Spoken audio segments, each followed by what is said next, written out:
يعتبر الزيتون من الحاجات المفيدة للمخ والجسم عشان الزيتون مليان فيتامينات ومعادن. والزيتون فيه منه أنواع كتير زي الزيتون الأخضر والزيتون الأسود والزيتون كلاماتا.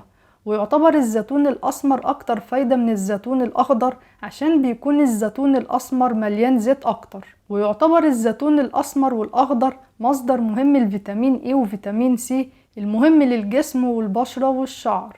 ويلا نتعرف أكتر على فوائد الزيتون. يعتبر في الزيتون فيتامين إيه ومركبات ومضادات أكسدة بتساعد في الحفاظ على صحة المخ ومهمة في وقاية المخ من الأمراض المختلفة. ويعتبر مهم في تحسين الإدراك وحماية خلايا المخ من الإجهاد التأكسدي. وكمان في الزيتون أحماض دهنية مهمة لصحة المخ. وبكده يعتبر الزيتون مهم للمخ وبيساعد على تقوية الذاكرة وزيادة التركيز وتقليل الإصابة بالزهايمر. ومن فوائد الزيتون للجسم إنه مهم في تقوية المناعة وحماية الجسم من الأمراض، وبيساعد في تقليل الالتهابات ومحاربة البكتيريا والفيروسات اللي بتسبب الأمراض المعدية. ويعتبر في الزيتون مضادات أكسدة وعنصر النحاس المهم في الوقاية من الإصابة بأمراض القلب، وبيساعد في الحفاظ على صحة القلب والشرايين، ومفيد في تنظيم ضربات القلب.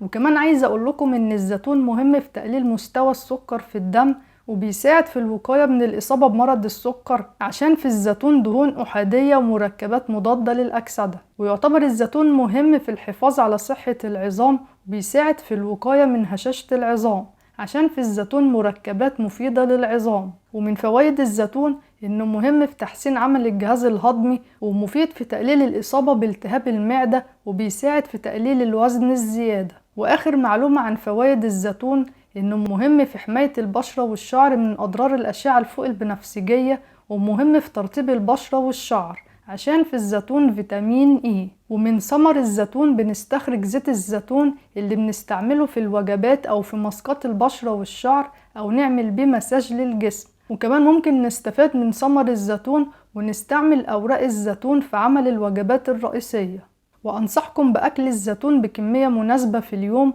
وهي 16 حبة لحد 24 حبة، وأكتر من كده بيكون ليه آثار جانبية زي ارتفاع ضغط الدم ومشاكل في القلب.